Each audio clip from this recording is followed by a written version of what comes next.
Not luck, not chance, not noise or guess, but the courage to refine, improve, progress.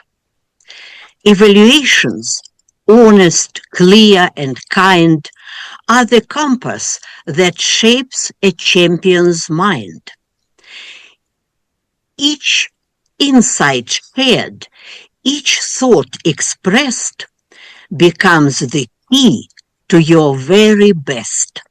So let us open hearts and open ears, cut through the clutter, dissolve the fears, for growth ignites when truth is spoken, and success begins with feedback unbroken. So let this meeting lift and bless, unveiling the secret to your success. And now, with grace and steady pace, I pass the torch to guide this space to our leader, calm and quick. Madam President Vicky, the floor is yours to pick.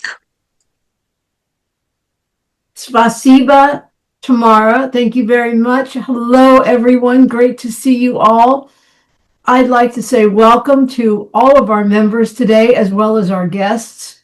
And I'd like to have our guests introduce themselves. Let's starting with Larry. Larry, can you tell us where you're from and how you found us? Thank you. Yes, I'm in Toronto. I belong to Advanced Oil Toastmasters, which is an online international club that meets every Wednesday at noon. And Sandra posted a little notice about your club in our WhatsApp chat. So I was going to come last week and something came up, but you're kind enough to send me another link, and here I am. I'm very interested in evaluations, so of course your club's name rather intrigued me. And here I am for a very good explanation of the SNAP evaluation. So looking forward to that. And back to you, Madam President. Thank you. Well, we hope to meet that goal of yours, and you'll walk away and say, now I know why they're the masters. So welcome, Larry. Lucia, welcome to the meeting. Could you introduce yourself and tell us how you found us? Yeah, hi. I'm Lucia. We just started a club in Slovakia, our own corporate, in October last year. So I'm basically going around and looking at other clubs, how does it function, to find inspiration and something like that. And I found you, I guess, on Facebook. Good old Facebook. Well, welcome and congratulations on your new club. We're very happy for you. We hope to give you some ideas. And as we always say at Masters of Evaluation, take the best and leave the rest. So there you go. Thanks a lot. And with that, Sandra, can you get rid of fireflies? Yes. With that, I'm ready to turn our meeting over to our very able, award-winning, speech-winning Toastmaster of the... Oh, sorry. No, I'm not. Sorry. Dr. Gwendolyn, do you have an educational moment? Well, I can be award-winning. Yes, even in the Pathways Educational Moment. This morning, fellow Toastmasters, we have opportunity. Today's theme invites each of us to think about something powerful. The secret to our success. We're always searching for that secret. And I am going to clue you in on a part of the secret in Masters of Evaluation Club. Many people think success is about talent, luck, timing, you name it. People have all those ideas. But for us in Toastmasters, we've learned something different. Success isn't a mystery to us. It's a strategy. And if we open our eyes and ears today in this meeting, you'll find out that the Pathways learning experience is the path to that success. Pathways, as we know it, those of us that are working the program, it stretches our ability. It gives us confidence as we speak at each and every meeting. It gives us the ability to speak in front of any audience, large or small. So listen up. On this Pathways journey, I want to impart 3 things before I get off this stage. There are 3 secrets to success. Showing up with anticipation at this club meeting, as Larry alluded to as he introduced himself, looking to take away some things from Masters of Evaluation, being curious about everything that is said in the meeting, and learning with expectancy. Then we have to step up. For weeks now, I've been talking about stepping up, doing speeches, being in a club role, looking at leadership as that is coming. We're getting ready to turn over leadership, looking at it as possibility and opportunity. And then finally, growing. That is what we're all here for, to grow. So making sure that we don't see growth as optional, but it's a must. And the way we grab that is to make sure that something that is said or done in this club meeting, you take it away and apply it to your everyday life. That is the secret to success for you and for me. Back to you, Madam President. I said all that muted. It was really good, everyone. So I'm just going to skip it. John, before I turn it over to Pamela, you had a couple of announcements.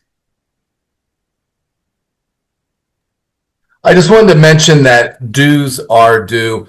In a world where we're all complaining about inflation, no matter where we are, no matter what groceries we're buying, Toastmasters, and particularly Massive Evaluation, remains the best deal out there. $60 for 6 months, $10 a month. It breaks down to 33 cents a day. I mean, you can scrounge that up in your little dish that you dump your spare change in. I want to thank the 10 who have renewed so far. John Graham, John White, Kathy Choice, Michael Schaefer, Trudy, Mike Zong, Ray Sweeney, Sandra Savage, Victoria James, Vicky Trabosh. How do you hang out with that group of 10?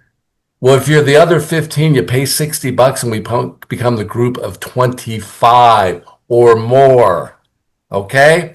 I also want to mention that we have speech contests and we are in Division C. And little old Pamela Brode, who flirted with the idea, should I, shouldn't I, who am I, I'm busy, this, that, and the other. She was the international contestant representing MOE, and drum roll, the winner remains Pamela Brode. She moves on to Division C, where if she slays that, she will represent Division C at the district conference.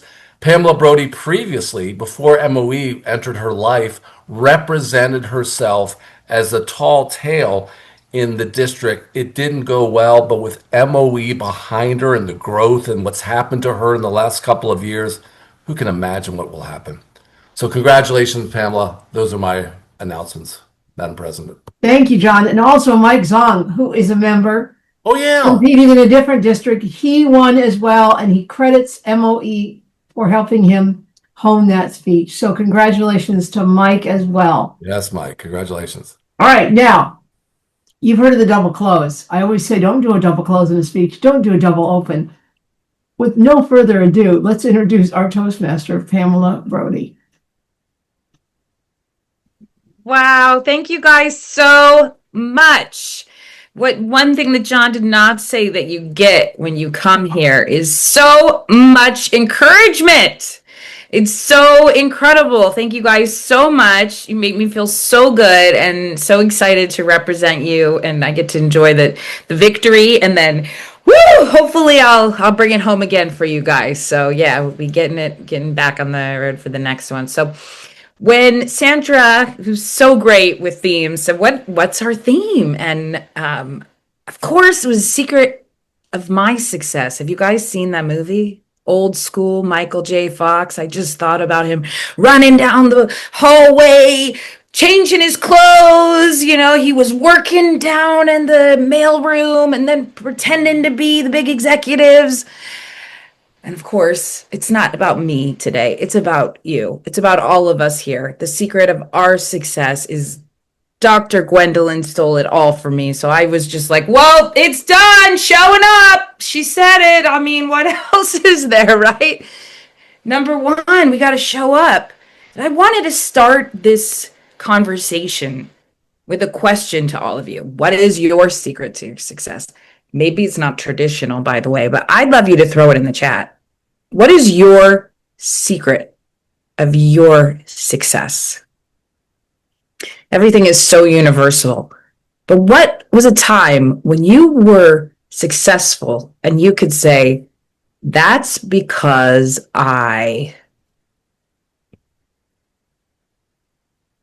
Beautiful. Persistence, showing up, not taking setbacks, authenticity. That was one of the greatest things for me this time doing this speech, was that I felt for the first time I was so nice to be in person with people and to actually just talk to them. And we're all so scared of just showing up as who we are. But when we show up as who we are, people recognize it because it's all universal and they see themselves in you, right? So the braver we are, passion, belief in myself, amazing.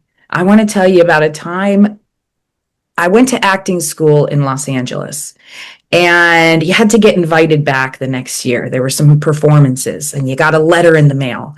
But during the time of that year, I decided I wanted to go to school in New York, and I wanted to study musical theater. And I had auditioned for that school and I was really excited about it.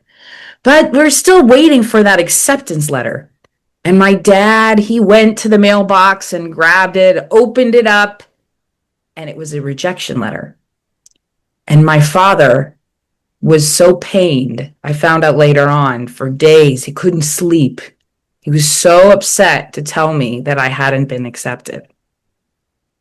And you know, when he told me, I was like, I don't care, because I'd already, my hopes and dreams were on something else. And it didn't affect me as much as the rejection he thought would. So I want to ask you guys, what was the time that you were rejected? And actually, it was the greatest blessing. Walt Disney, do you know how many times he went to the banks with this crazy dream of opening up a theme park? I mean, animatronics, talking animals, people will come and pay, give us tickets, and go on rides. Throw it in the chat. How many times do you think he was rejected by banks? 10, 30, 100 times? 300 times he was rejected. Who is one of the most, I give you a playwright, sorry, not a playwright, a novelist. He has 800 rejection letters on his wall to remind himself of how successful he is. Does anyone know? Science fiction, one of the greatest novelists of all time, Stephen King. 800 times. How many times have we gotten a rejection notice and just abandoned our dreams? No, he used it to fuel him. And I'm sure everyone knows about that actor that nobody thought could do anything. Instead, he wrote his own movie, directed it, and refused to cast anybody else in it. Does anyone know? I bet not Tarantino, because he's not an actor. But Tarantino, I'm sure, had sure set of, that's right. Dun, dun, dun, dun. Rocky Balboa. Michael got it. Sylvester Stallone. Who would imagine that this guy would write his own movie? And he was rejected over 1,500 times. So I thought we would think about it in a new way. The next time you get a no is just an opening for the ultimate yes. So I'm excited to open this up today to talk about our most beautiful parts, maybe the dreams that we've forgotten, or to remind ourselves that we are more successful because, as Dr. Gwendolyn said, you showed up. And the only reason I won that competition is because finally I showed up to my Toastmasters meeting and you guys were talking about it. And I said, it's time to show up.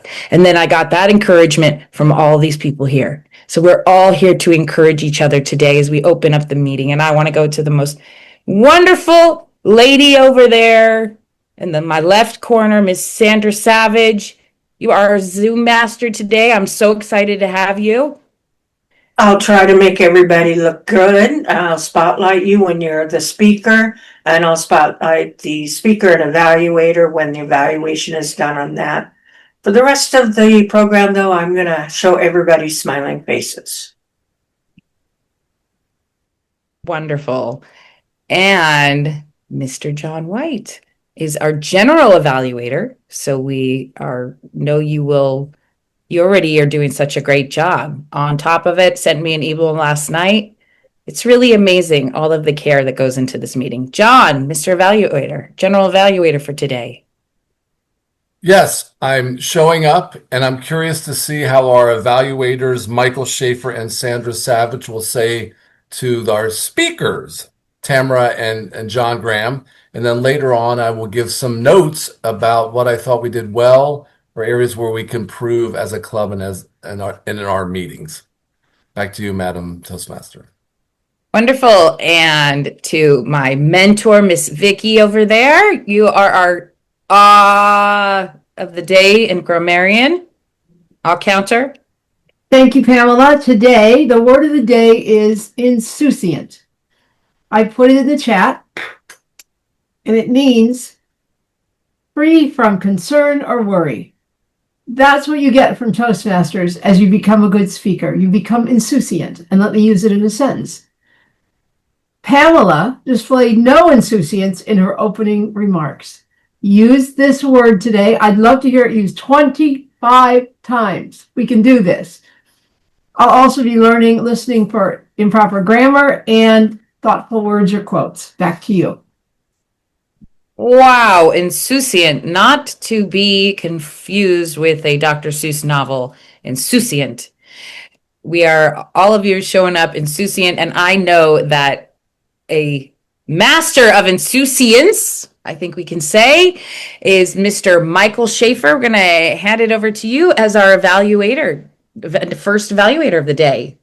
Thank you so much, Madam Toastmaster. It is my deep, deep pleasure to be introducing Tamara Evans and her speech, which is the final project in her pathway, Innovative Planning. And according to Toastmasters doctrine, the projects in this path focus on developing a strong connection with the audience, the members, on what you present, your speech writing and speech delivery, and also project management, creating innovative solutions. So it's pretty high level. It's a 10 to 12 minute speech, and it is titled A Pathway of Self-Discovery. If I may, I'd like to introduce your first speaker, Tamara Evans, A Pathway of Self-Discovery. A Pathway of Self-Discovery, Tamara Evans.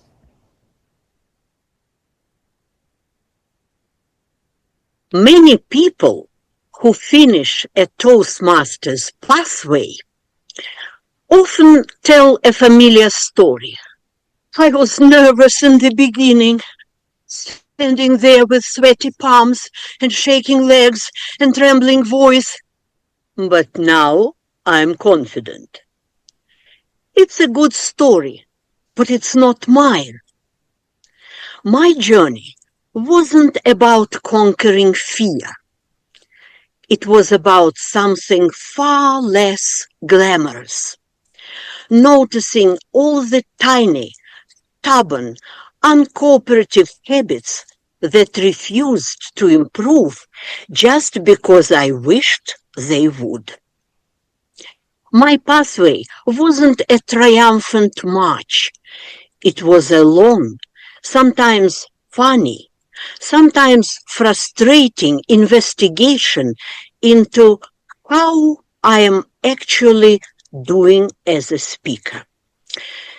And today, I want to share what I discovered. Let's begin with my very first challenge. I used to rock while speaking, not metaphorically, literally. Back and forth like a ship in a gentle storm. I didn't even know I was doing it until someone pointed it out. Then I watched a recording of myself and thought, so that's why some people look slightly seasick when I talk. Stopping that habit wasn't easy. It wasn't nerves. It was simply unconscious movement. My body was trying to help me release energy, and my brain was too busy forming sentences to notice. Toastmasters taught me to become aware of my physical presence, to plant my feet, to move with intention, not instinct, to let stillness be part of my message. I didn't become a perfectly grounded speaker, but I became a conscious one, and that was the real shift. My second challenge was one I never expected. I couldn't listen and take notes at the same time. I thought giving feedback would be easy. You listen, you write, you evaluate. Simple. Except it wasn't. The moment I started writing, I stopped hearing. The moment I focused on hearing, I forgot to write. It felt like trying to pat my head, rub my tummy, and solve a math problem simultaneously. So I experimented. I tried writing less. I tried writing more. I tried focusing on structure. I tried focusing on delivery. Eventually, I learned that good feedback isn't about capturing everything. It's about noticing what truly matters at the moment. Toastmasters didn't magically turn me into a multitasking genius, but it taught me to prioritize, to observe, and to trust that one meaningful insight is more valuable than 10 rushed notes. Another unexpected skill I developed was the ability to analyze and appreciate the feedback I received. At first, I treated feedback like a polite formality, something people said because they had to. But then I started comparing their comments with my own observations. And sometimes I thought, people won't notice that, but they did. That was humbling and motivating. It taught me that my audience sees more than I assume. They notice the details I overlook. They catch the habits I am blind to. And their perspective helps me grow in ways I cannot achieve alone. Over time, I started applying a motto: take the best and leave the rest. If a remark doesn't resonate or wouldn't improve my speech, I let it go. But sometimes, even a small, seemingly insignificant comment sparks a creative idea, a new gesture, a clearer phrase, a better structure. Feedback became not just something I received, but something I worked with, something I shaped, something I used. And that changed everything. Then came the challenge that still bothers me. Should I memorize my speeches or use notes? If I memorize and speak naked, meaning without notes, as one of the seasoned speakers recommended, I risk forgetting a previously polished phrase or having my mind suddenly go blank. If I use notes, I risk looking unsure.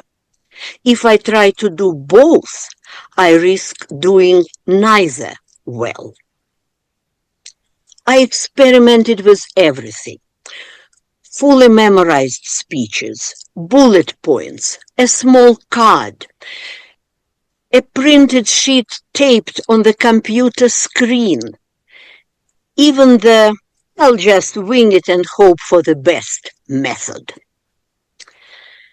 And I'm still figuring it out.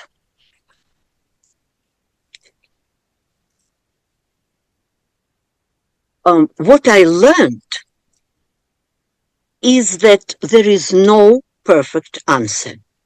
There is only the method that works for this speech, this audience, this moment. Because speaking isn't about perfection, it's about connection and clarity. And finally, the challenge that only modern speakers face: eye contact on the camera. I know I'm supposed to look at the camera. I know that's where the audience is. I know that's how I create connection. But then there's me and my prompts and the little faces reacting to my jokes and the irresistible temptation to check whether my hair is doing something strange. So I look everywhere except the camera. This challenge taught me something unexpected. Virtual speaking requires a different kind of discipline. It's not about confidence. It's about attention management. It's about resisting the urge to look at myself and instead remembering that the real connection happens through that tiny black dot at the top of the screen. I'm still working on it, but now I notice it, and noticing is the first step towards improving. When I look back at my pathway, I don't see a dramatic transformation. I see a series of small awakenings. I learned to notice my body, to listen with intention, to analyze feedback with curiosity instead of defensiveness. I learned to balance preparation with authenticity. I learned to navigate the strange world of virtual eye contact. Toastmasters didn't fix me. It trained me to observe myself kindly, honestly, consistently, and enthusiastically. And that, more than anything, is what helped me grow. That is why this pathway became, for me, a true pathway of self-discovery. So as I finish this pathway, I don't stand here as a perfect speaker. I stand here as a more aware one. I know my habits, I know my challenges, I know the areas where I still need work, and I know how to keep improving. To me, that is real progress. Back to you. Beautiful. Thank you so much, Tamara. Wow. We've all been through that journey with you, so it was just so lovely. I want to call for 60 seconds of silence so we can get some feedback for the lovely and insouciant Tamara. Wonderful. All right, we want to move this back at Miss Sandra Savage, our evaluator for 2, to introduce our second speaker. Thank you, Pamela. When John Graham takes the stage, you know it's going to be an interesting time. John joined Toastmasters in 2013, took a little bit of time off, and when he came back, he quickly achieved his DTM by 2024. He is a past area director in Toastmasters and the founder of Brode Tostadas, a Toastmaster Rotary Alliance club. The objective of today's project, which is a Q&A, is to create a discussion on short notice for the Rotary District Assembly on the value of Toastmasters. As part of his presentation, table topics will be used at the meeting tomorrow, but are optional today. Well, we'll see what John comes up with. Please welcome, this is the Q&A portion of the presentation. Please welcome John Graham.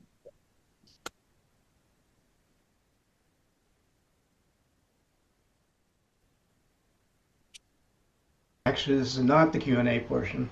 That comes at the end. I'll not be insouciant, and this speech is not for you. What do I mean? Well, 3 days ago, I was told I was on the agenda for the district training assembly for all of our district and Rotary. Talk about being insouciant. I certainly was. I didn't have anything prepared at all. So this is a run through for them, not for you, although many of this will be familiar. So there's a Q&A at the end, and please let me know what you think in terms of your questions. But the main target is Rotary. Also, I do have table topics worked in here, but I will not put you through a second table topics today unless you want to. I will read the questions if you'd like. What is the most powerful device known to humankind? Take yourself off mute and let me know. Imagination. What's that again? Imagination. Imagination. Okay, what else? Creativity. Anything else? Communication. What was that one? Communication. Communication. Oh, I'm going to turn up the volume a little bit. Listening. Anything else? Listening.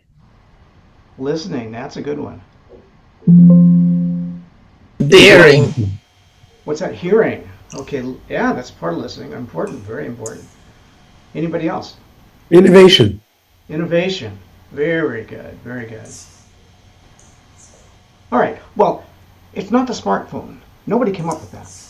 It's not artificial intelligence. Nobody suggested that. It's not even the internet. It's an idea. Every great moment in history started with one. The steam engine, the printing press, the internet, Rotary itself, all began as a simple idea in someone's mind. The idea. Paul Harris had an idea that business leaders could come together in fellowship and service and make the world better. Ralph Smedley had a very similar one. But here's the secret. An idea only changes the world when people develop the skills to communicate and lead it. That's where Toastmasters comes in. Think of Toastmasters as a leadership laboratory, a place where we experiment with ideas before we take them into the real world, or your own Rotary Club. For example, if you take presentation mastery, you learn how to stand up in front of a room, whether a Rotary luncheon or your own club, and communicate clearly, confidently, persuasively. Dynamic leadership teaches strategic thinking, conflict management, and leading organizational change. The skills needed when a Rotary Club tackles a big project or navigates new challenges. Persuasive influence helps Rotarians convince donors, recruit volunteers, and rally community partners around service projects. Visionary communication prepares leaders to share bold ideas. Ending polio, launching a scholarship program, or imagining the next century of Rotary service. Motivational strategies and leadership development. The backbone of Rotary. Leading the teams, organizing events, and inspiring others. How about strategic relationships and team collaboration? This is what Rotary does best. Building partnerships, working together to multiply impact. Or effective coaching to help build Rotarians and mentor the next generation of leaders in youth service.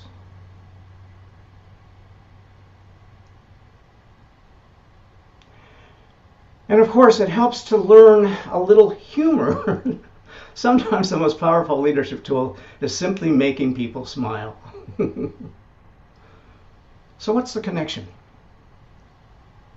Toastmasters develops the skills. Rotary provides the mission. Toastmasters helps you find your voice. Rotary gives you a reason to use it. Together we turn ideas into action. And that brings us back to the most powerful force in the world, an idea. The question is, what idea will you develop, and which pathway will help you bring it to life in Rotary leadership? Because the next great idea for service, leadership, and community impact might already be sitting in this room. Questions?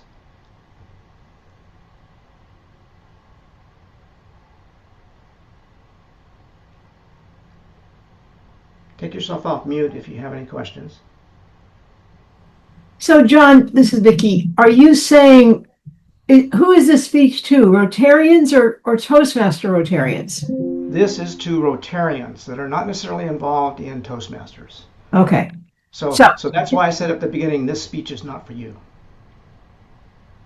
Oh, I heard that, but it didn't make sense. Sorry. So here's my question as a Rotarian. Are you saying I should become a Toastmaster? What if I don't want to? Well, then you won't learn the skills that we're talking about here. I'm talking about the fact that Toastmaster has skills that complement the actions and the ideas that Rotary has. So together we turn those ideas into action within Rotary. Can you give me an example where you've done that? Used a Toastmaster idea and turned it into a Rotary issue? Rotostados is one, bringing together the alliance of Rotary and Toastmasters. Another one is youth services and in getting out to Camp Enterprise to help youth learn entrepreneurship. And other ones involve like reading by 9, teaching kids to learn and read. Those ideas came from Toastmasters? Yes. Huh. No, those ideas came from Rotary, but have been implemented using skills that Toastmaster teaches. Gotcha. Thanks. Okay.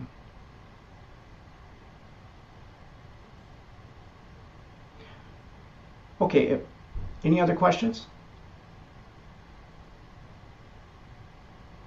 Okay, I can tell you a little bit about what I intended to do at this point is if there are additional questions, stay with that.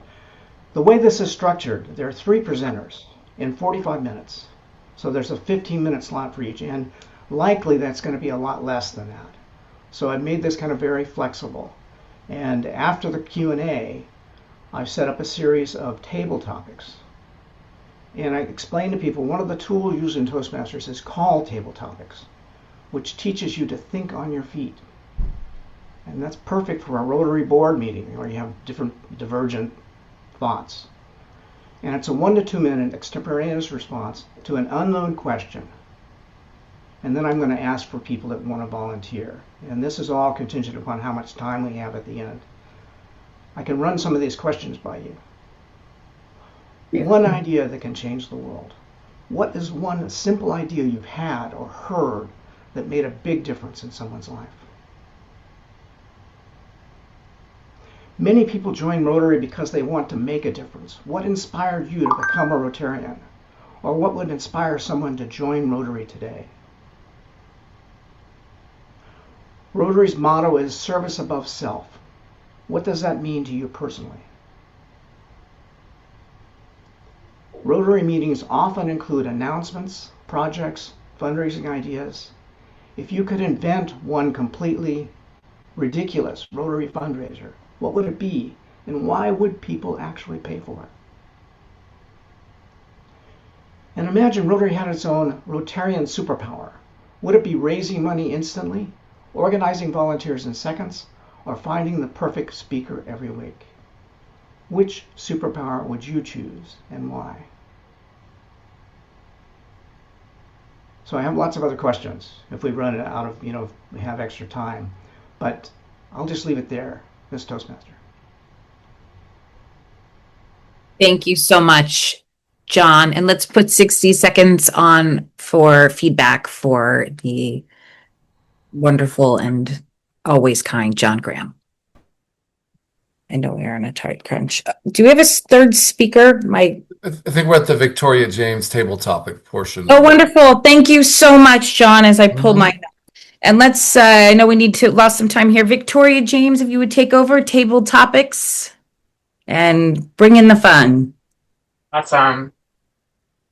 Thank you, Madam Toastmaster. Good morning, fellow Toastmasters, and welcome to all guests. I'm Victoria James, and I have the privilege today of first turning on my camera and serving as your table topics master today. Sandra asked me to fill in for the role a few minutes before the meeting started, so I am required to be insouciant. Table topics is an opportunity to practice impromptu speaking. The purpose of table topics is to help us think quickly on our feet, organize our thoughts, and deliver a mini speech with a clear opening, body, and conclusion. Our theme today is Secrets of Success. So all the questions are going to explore different aspects of success in our lives, personal, professional, and how we handle setbacks. So the ground rules are, when your name is called, when your name is called, please come off mute, and I will read the question first, depending, each speaker is requested to speak for 1 to 2 minutes. At the 1 minute, you will see the green signal. At 1 minute and 30 seconds, the yellow. And at 2 minutes, you'll see the red signal. After which, you will get I'll call on a SNAP evaluator. The SNAP evaluation guidelines are in the chat. I encourage everyone to be insouciant and try to use the word of the day if you can. So let's begin. Our first speaker is going to be Trudy. What does success mean to you in one sentence and why? In 1 second, you want me to say to you what success means to me It means I achieve my goals for which I set out to reach. In 1 second, I can say that. And by accomplishing that, I have to go through all the steps that I have in my mind in order to get to my end goal.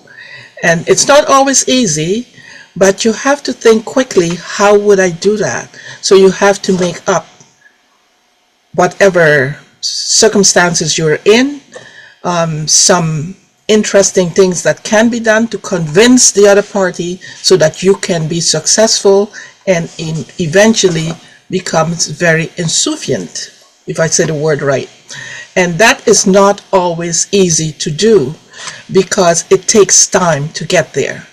And with that time, you have to have patience with yourself, determination. You have to have insight in what it can do for you when you have success. And that's very important to have, what are you going to do with this successful outcome? So by having that, you know you have achieved if you reach success. That's my goal in telling you that. 1 minute. Thank you. Thank you, Trudy. Sandra, could you give us snap evaluation? I'd love to. Trudy, you got to your answer right away.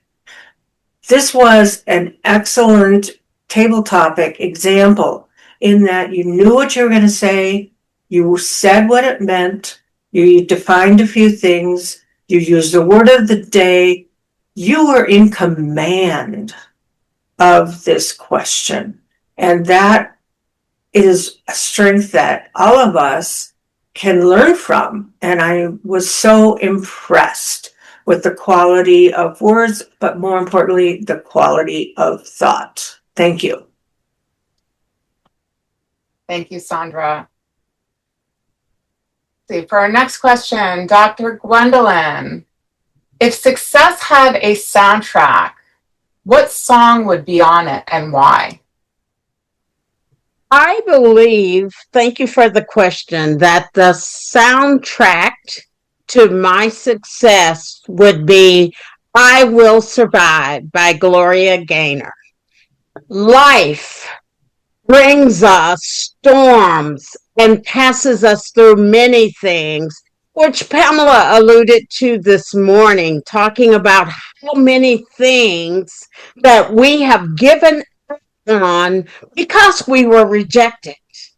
Many were the days that I walked into the room, the only African American female there, professional, but seen as, why are you in the room? I had two choices. Walk out of the room, tuck my head and say, well, maybe, just maybe I don't belong there. Or to stay there and let my voice be heard, a resounding sound of, yes, I belong.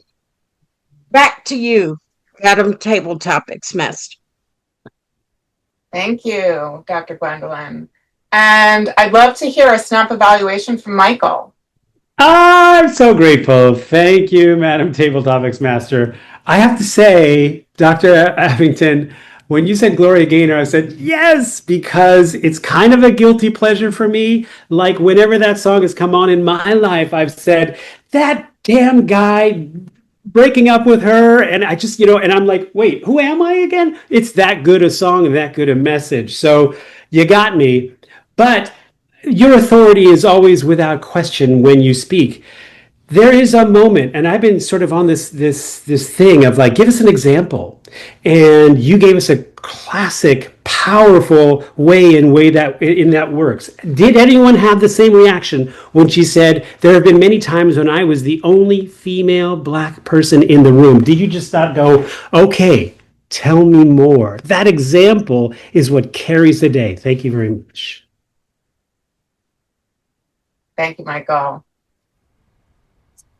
Okay, for our next question, I am going to ask Larry if you'd like to take this on. Yes. Great. Who is the most successful person you know personally? And what makes them successful in your mind? I'll have to go with my Toastmasters mentor, Dave Bachung. He was a guiding light in the initial first steps of my Toastmasters journey. And I was a nervous wreck, and Dave had this calm, cool manner that just enveloped me in an insouciant pillow of comfort. And I was guided into how to structure a speech, how to breathe, how to inspire an audience, how to show emotion, to elevate the speech and get the audience crying or laughing. Yes, that was my mentor. And if I hadn't met him, and he came to me, he came to my club and he saw me speak and he said, "Let me help you. I am willing to help you on this journey." And if he hadn't done that, I most likely would have left Toastmasters. But no, he was patient and he showed me the way. And I am proud to say that I am competing in the District 60's Division D International Speech Contest. Yeah, go for it. Back to you, Madam Toastmaster. Thank you, Larry. Victoria, can you give a snap evaluation? Thanks, Victoria. Larry, wow, are you insouciant or what? Everybody, is he insouciant or what? That's 2 uses, by the way. What I loved about what you did was you came on strong and confident. You also were vulnerable in that you talked about when you started as a Toastmaster and used a mentor. We talk about mentors a lot in this club and the power of them.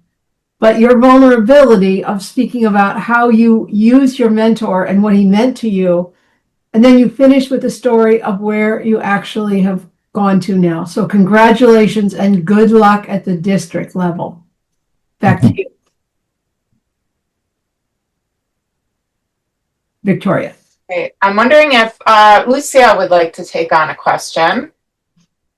Is it possible to be too successful? Why or why not?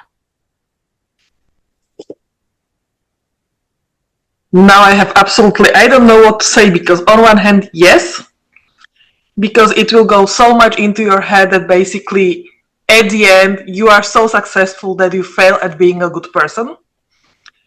So that means that you go so much up that basically the ultimate answer at the end should be a no. But on the other hand, it cannot be a no, because just to get to the no, you are going to get so high up to get to the yes. So I really have no clue how to answer this question in one way or the other. And that's it.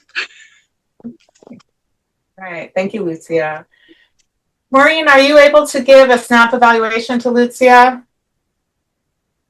Yes. Lucia had it was a question that wasn't actually Lucia could really answer. So she actually told us what her thoughts were. Like, I'm just trying to do, she's very much down on the bottom of the camera, so we can barely see her other than her shoulders. So I'm just trying to do the same thing to try and sort this mess out. But yeah, she had a lot of enthusiasm. She admitted that she didn't know what to say. And then she gave it back to the Table Topics Master. Back to you, Table Topics Master. Thanks, Maureen. And we have time for one or two more. John White, I want to know about one sacrifice you've made in pursuit of success and whether or not it was worth it. One sacrifice in pursuit of success. I really can't identify one unless you just wanted to be a selfish, hedonistic, self-absorbed, I'm just going to live life for pleasure. There's no purpose, the hell with my family and friends, and I'm just going to suck out all I can out of life. But that's not me, Michael. So I have been successful, but monetary success has not been my goal. So one of the things I've had is I've never been to the quandary of too successful or too unsuccessful. I'm sort of a tweener and happy with it. I have millionaire friends, lawyers that are law partners. I have guys that didn't quite make it in the business. My best friend's a blind man on a fixed income. I'm that guy that's in the poem If. You can hang around with kings and common people, and I don't. I tend, as I've gotten older, have felt the pull and the attraction of the common man. I have no malice towards successful people, but I believe that there are sacrifices one makes. And as my first wife said when I got into investment banking, John, you're a good man, but if you keep going back to that work, one day you'll sell your soul. And I quit that job. I think my soul's intact, but it's a day-to-day proposition. And thank you for reminding me to reflect on that and to be comfortable in my middle of the road success. Victoria? Thank you, John. And John Graham, would you like to give an evaluation? Trudy, can you give an evaluation? That was of his one sacrifice in pursuit of success. John, was it worth it? Well, you pursued success on your own terms. You knew you didn't want to be on top of the mountain, and you knew you didn't want to be in the ocean. So you took the pathway to swim, and you swim with the best people around you that you can live with. You never became rich, but you became comfortable in life. And I think you said it in a very nice, succinct way. What was the word again? Whatever the word is, way. You said it in a very good way. Insouciant way. Insouciant way. That's right. Back to you. Fantastic. Thank you, Trudy. And I think we have time for one more. Does anybody particularly want to take a table topic today, or have me pick? I'll take one if nobody wants to take one. Okay. So the question is, if success was guaranteed, what bold risk would you take today? Sorry, could you repeat that? If success was guaranteed, what bold risk would you take today? Wow, what a question. If success was guaranteed today, in life, we have to make trade-offs because success isn't guaranteed. And those trade-offs that we make often end up being some things that, we have to leave behind as we go on in life. I would love to pick up all of those things, those dreams that I have. If I could really guarantee that I'd be successful in those endeavors, you'd have faith from yourself from the very start. You wouldn't second question any of your passions, those things that you had as a child. You'd still be living them with every ounce of your soul because you wouldn't be trounced upon by fate. You wouldn't be met with failure, these kinds of things that have us change our path. And so I feel like people would have a much more straight and narrow path and believe in themselves a lot more. The problem that comes with that is that without failure, you might not experience growth. And so even though I would be guaranteed success in some area of my life, I actually would ask for constructive failure more than success, because success without failure is not it's not a great thing for a person to experience. I think failure is what grows character and makes somebody stronger. And that would be it. Thank you. Thank you. And would anybody particularly like to give a snappy evaluation? I'll give one. I love this response, and I love the you're obviously an old man in a young man's body. And it reminds me of those of us who have a hard time taking a compliment, William. In my head, I'm thinking all the time, and I'm going, William, brother, it's guaranteed. The struggle's over, the positives, the negatives, the the 100 times around the mountain, it's done. We gave it to you. What would it be? It reminds me of when I'm a people pleaser. They say people pleasers have a hard time figuring out what they want or what they would do with unlimited success. Not saying it applies to you, because we're always worried about others. Isn't it interesting how we grapple? It's guaranteed, Pamela. What would it be? Well, it's a hard road. It says, no, what would it be? And so, William, as you're young, free your mind and know that every now and then, while it's a struggle and the struggle makes it sweeter, every now and then a gift drops in your lap, and say thank you. And what is it? And celebrate it. And don't apologize or analyze, and say, life is good. Thank you, whoever you believe in. Back to you. John, I so agree. William is ahead of the game in many, many ways. That was awesome. Really good. So that's it for Table Topics today. Thank you, everyone, for being insouciant. And back to you, Madam Toastmaster. Thank you so much, Victoria, for that insouciant table topic session, and also for jumping at it with little notice. You did a fantastic job, and it was so wonderful to hear everybody's own takes on success. So beautiful.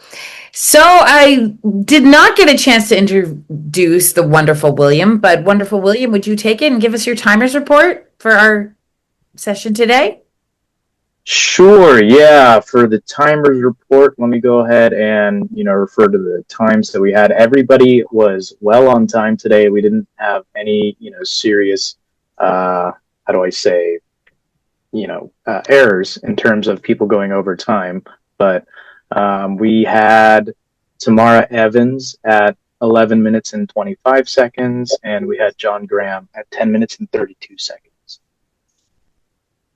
And right on time. We're running a little bit behind time as far as the master schedule, but we're doing great. Wonderful. Did you have the table topic times too? If you don't mind, if you have them, you can stick them in the chat. That would save us on time. Okay, I did not record the table topics. So That's okay. Don't worry about it. You did a fantastic job. This was his first time doing timers, and also your first time taking a role. So we really appreciate it. As John said best, you are definitely an old wise soul and a young youthful disposition. So we're so grateful to have you here. Wonderful. So speaking of John, we're going to send it to Mr. John White for the general evaluation of our meeting. Thank you. You can just call me General Evaluator, and kudos to William for the timing. It's one thing to have the blinders on, I'm timing, but to have the knowledge of the overall meeting and how time we're doing on that is wonderful. So thank you for your awareness. As we jump into evaluation, I often think of Bobby McFerrin. Do you know he wrote that song, Don't Worry, Be Happy? Do you know, Dr. Gwen, at one time it was going to be Don't Worry, Be Insouciant? Do you know that? Oh, I can make Michael Schaefer laugh. It's a good day. I can just go. The day's over. I'm calling it sick. We go to our first evaluator, distinguished Toastmaster, Michael Schaefer. And I am certainly not insouciant, carefree, and indifferent about this job that I have today to evaluate Tamara's speech. Tamara is today. Tamara is right now. And let me just say, it is always a joy to hear Tamara speak. And the honesty was just rolling in waves to me today. There were so many wonderful moments in this assessment of the progress to date in this pathway of innovation. And I thought the examples that Tamara used in some of her text was terrific. I loved the metaphor of the ship at sea for one challenge with the rocking, and then having guests be seasick, the humor in there, and then the awareness that was running through, looking back at this pathway, this sense of stillness that she needed, that the three challenges became a great structure for this speech in terms of the rocking, the note-taking, and the audience perspective, the feedback that you were getting more awareness of your own self. I thought that we were leading to a wonderful place when there was the analysis of the tiny black dot, the camera on that screen that became a kind of bête noire, a black dot that was a black beast of how do we create more authenticity, and how do we create a club that is not only the masters of evaluation, but the masters of connection, especially on Zoom. So I thought my notes on how to make this better might be a little bit more of a sense of what's in it for me. What you have learned, how does that affect my journey going forward? And also, if you could innovate the authenticity. I found you saying there was a kind of dipole between preparation and authenticity. I think the idea might be, how do you innovate, if this is the pathway, your own authenticity? First thought might be, rehearse the heck out of this. A lot of times in show business, people learn their lines so well, they say, I can just forget them. And then when you forget the lines, you start to become more spontaneous. You start to be in the room with all of us. So maybe rehearsing more, and maybe just technically for now, innovating a little bit more of the text placement around the camera. I saw you looking high. I saw you looking down at your desk. And I thought, I just want a couple more moments looking right at me, right at that black dot. And so maybe text closer, or some of the things that you can buy now where you scroll your text in front of the screen that you're looking at. So it seems very almost natural. Lots of ways to innovate. I'm looking forward to more on your path of discovery. Thank you. Thank you very much, Michael. It was very useful, what I needed, exactly what I needed to hear, food for the thought. And I'm also grateful to everybody who shared their feedback with me. I will take the best out of them and apply. It will help me grow. Thank you. Wonderful.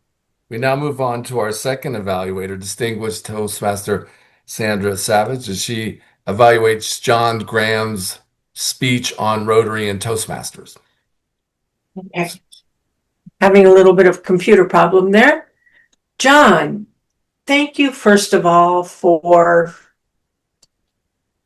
giving this speech with less than 24 hours notice.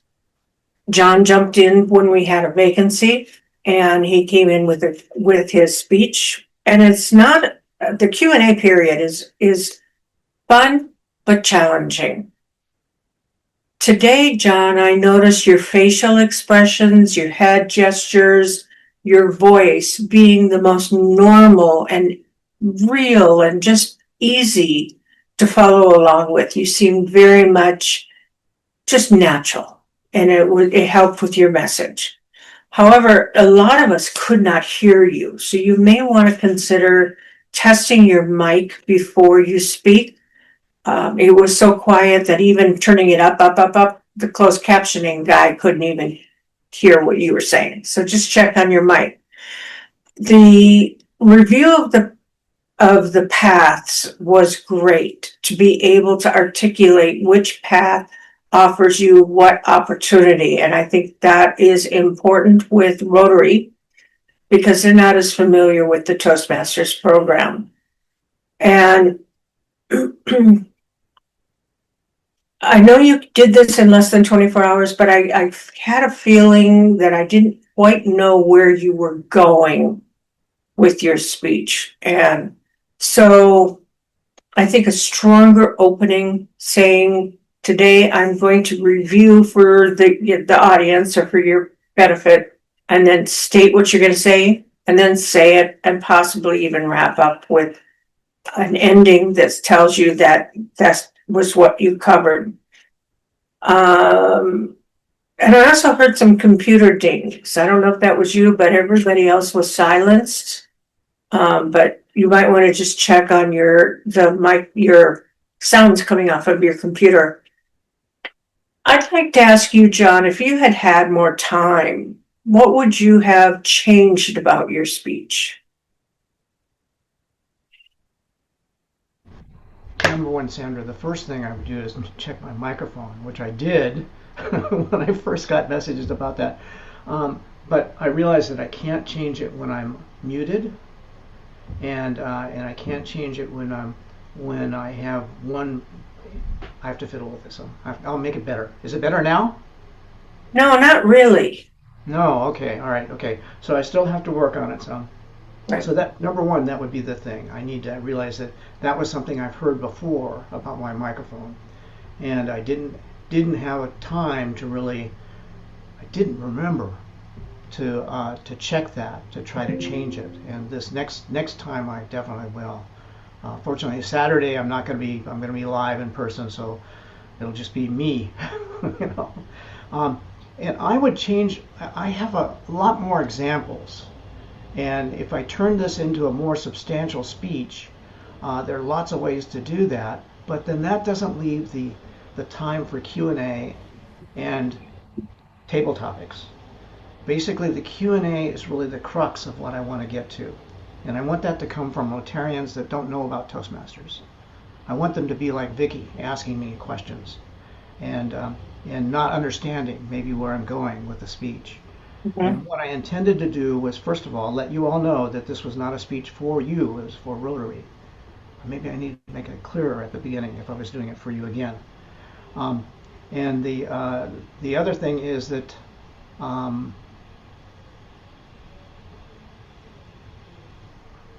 I don't know. I guess I think I was pretty thorough in terms of my descriptions of pathways, and I tried to tie that to Rotary actions and implementations and projects and ideas and things like that that Rotary has. Maybe I can do a better job with that. So thank you, Sandra. Thank you, John. And back to you, John Graham. You can call me John White. I mean, John White. That was wonderful. There was a time I had performance anxiety, and it might worry if we had reached 25, but I'm insouciant. Yes, Vicky, I said insouciant. Tell me if I need to keep on going with this. Insouciant. Vicky, as word grammarian, and I'll counter in all things spoken. What is your report? Well, John White, insouciant friend of mine. We did it. We hit 25 times. Yeah, a couple were pushed, but still, when we become aware of a word and we use it, we'll start to use it more. And it's pronounced insouciant. I heard a couple mispronunciations, but I go with the attitude and the style. That was great. Regarding ums and ahs and improper use, there were a few. John, near the end of this, because you were thinking, you were talking, you started to say a lot. Remember, if you're not sure what to say, pause. I heard some ums from Victoria, Michael, William, and Sandra. But they were small. So I don't want to focus on those. I don't want to say, geez, this group does not do this. But remember, if you're prone to it, pause rather than try to figure out what you're going to say next. I'd like to talk about some phrases I heard. Tamara, you had so many phrases, but the one I want to pull out, and I'd make this the tagline for Masters of Evaluation if we didn't have such a good one and we evaluate to elevate. Feedback is about noticing what truly matters.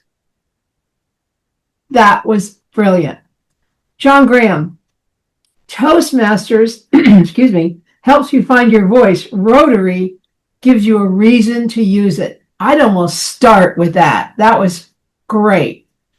Dr. Gwendolyn, yes, you will survive, my friend. Love that. Larry, an insouciant pillow of comfort. Best use of the word of the day. Great job. Trudy, you're not in the mountain. You're not in the ocean. You choose to swim. Boy, did that bring that home. Great analogy. William, you'd have faith in yourself from the very start. Don't ever forget that. That was really powerful. And what if we had faith in ourselves from the very start anyway? And Michael, never heard that before, but it makes sense. And I agree. Rehearsing allows you to forget the lines. Great job today, everyone. Thank you for letting me be your grammarian. Back to you, Mr. General Evaluator John White. Thank you. Thank you. A couple comments on the meeting. I like to reflect on things that I learned or was reinforced. I love take the rest, and I mean take the best and leave the rest. I used to always fight about the rest.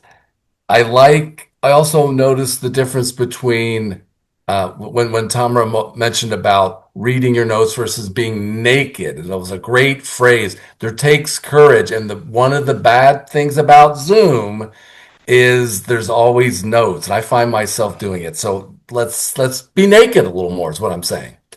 There are benefits to that. And also, Tamara, thank you for this. Toastmasters didn't fix me and allowed me to see myself. I thought that was something really important to remember, that no matter where you are, there's always more to be revealed. And a chance to use a phrase that Michael said that couched his evaluation: honesty, a single phrase, like, don't look away. Like, what do you see? And it's not all bad or all good. Also, I'm reminded of the power and the importance of the introduction. I thought of that with John. Where are we? What are we doing? You're not the audience I'm speaking to. Immediately, if I wasn't general evaluator, I would have muted. So, set the scene. Why are you speaking to us? And Michael reminded us, what are we getting out of this? So it helps us decipher what is being shared with us. Also, Dr. Gwen and Larry, the power of how you say it. Yes, I belong. I don't mean this in a bad way, but I was a black woman, the only black woman in the room in that moment. I'm the white man, and there's way too many of us. But I mean, in that moment, even a white man can feel alone. And yes, I belong. And Larry, you really showed emotion when you spoke about your dedication and commitment to your mentor, and how scared you were, and how you build yourself up over a minute period. And all of a sudden you're in this speech contest and you're the winner. And, it was just really something else. As I said on the evaluators themselves, I was really impressed, Michael, by couching the evaluation with that observation about honesty. Sometimes for me, I can get into too much detail, and it's a matter of not seeing the forest from the trees. And I thought that really informed the rest of your evaluation. I like that you saw about the ship and the metaphor. And I just thought you always have a comment about what is in it for me. That's not a selfish plea. That's a more, what am I to take away with it? What am I to do with it? How can I hear your story and generalize it to the audience to give me a little assistance? I always like that. You did comment on it, so it's not a negative, maybe more emphasis. I really was struck, Tamara, by your victories of not moving. That really was a huge difference. And I was aware of the lack of eye contact because of reference off the stage. So that really was a thing for me. Your words are so lovely and they're so heartfelt.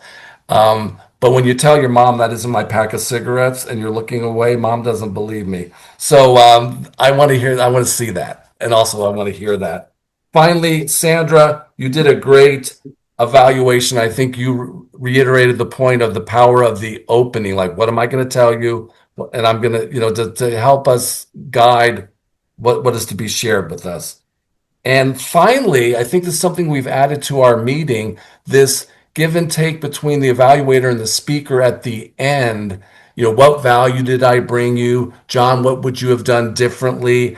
I know a lot of clubs don't have that, and we're all about time management. I think that is rich. Because not that they're all very positive evaluations, but you get to hear the feedback. And it's like, Dr. Gwen, if something's easy to you, and they say, Dr. Gwen, when you did blah, blah, blah, you're like, oh, girl, that was nothing. No, it wasn't nothing. That really had an impact. So it's helpful for the speaker and the evaluator, like more of this, less of that. So I really like that portion where the speaker gets to comment on the evaluation.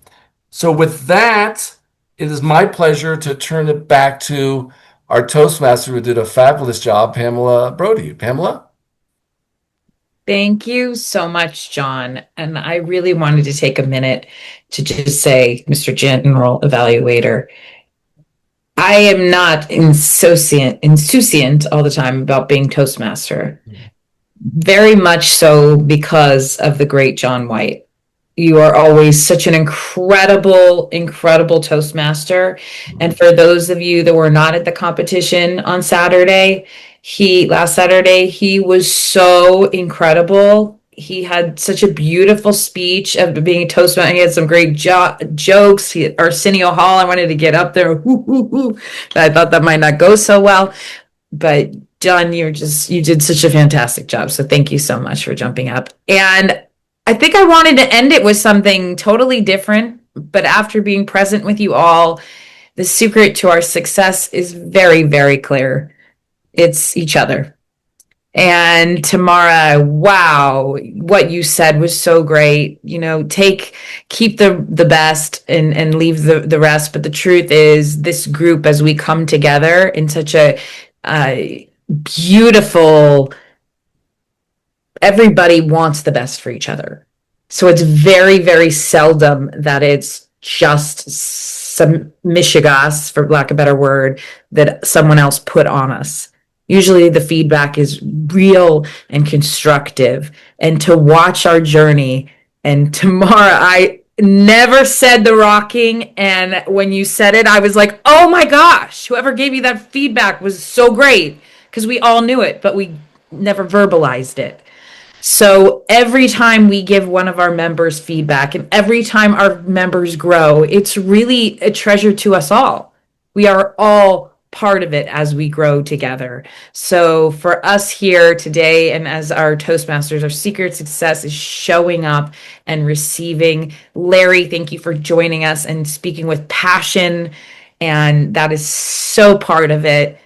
I'd like to challenge, as I bring back the baton to the Madam President, I'd like to challenge us, or our guests, to go actually into a breakout room so we can discuss. We hope that you will join us and consider staying with us. As we said, feedback makes us all better, and so we appreciate it. And I want to do a little challenge to Mr. William. I hope that you will sign up for a speech. We're really looking forward to having that, maybe an icebreaker speech, and get you going on your pathways. So back to you, Madam President. Thank you very much. Before we send people to the breakout room, I'd like feedback from our visitors. Maureen, good to see you again. What value did our meeting bring to you today? I really enjoyed your meeting. I learnt lots. Was inspired by John, but I think I've been sitting on the edge of Rotary for quite a long time, and I wanted to join, but we'll see how that goes. All right. Well, you're always welcome. Yep. Thank you. So, yes. Sorry. Larry, welcome, and thank you for your contribution today in Table Topics. What value did our meeting bring to you? I'm going to echo what John said about the response from the speaker to the evaluator. That caught my ear, and I enjoyed that. As you say, that it's not often done by clubs, and so often I've been wanting to respond to the evaluator, and I don't get the chance until after the meeting. But the chance to be able to verbalize my response to the evaluator helps everybody, and that's, I think, is a good thing, and I think you should continue it if time allows. That's what I take away. Thank you. Hey, Larry, that happened, I don't know, kind of organically, and yeah, I agree. I think we should continue to do it. And finally, Lucia, thank you for joining us today. You said you're always looking for ideas. What one idea did you get from our club that you can take back to yours? Let me put it this way. It was not just one idea. It's multiple of them. And what I really liked was the snap feedback during the table topics. We never had it. I never even thought of having something like that. And I really loved it, because what Maureen told me was like, I do present a lot when it comes to work. And I'm always this small in the screen, because my camera is up on the external monitor, and I was never thinking that people actually notice, and they do. So since then, I'm thinking about how to adjust it, how to make it better. Even what was said about the back and forth between the evaluation, that is something I really liked, because sometimes when I'm evaluated, I just want to say something to the person, and I really like that opportunity, especially sometimes it helps to clear out things. And then there are a lot of take the best and leave the rest. I think that is the quote I'm going to take with me for sure, because that is something I absolutely adore that one. And that's the main points. Thank you, Lucia. I don't know if you can ever try this, but you're sitting, correct? Yeah. If you stand up. I was actually thinking about it, that I do have standing desk. So I just need to take the desk up and start standing. Stand up, stand up. and that'll get you more center screen. It's absolutely right. When people are like this on the screen, it's like they're looking over a fence. Yeah. So thanks very much for that. I also have a standing desk, and I use it too when I give speeches. So thank you. If you'd like to go to the breakout room with Trudy, it's open, correct, Sandra? Yes, it is. Go down to the breakout room and you can learn more about our club. And now I would like to fill the roles for the next meeting. So let me share my screen.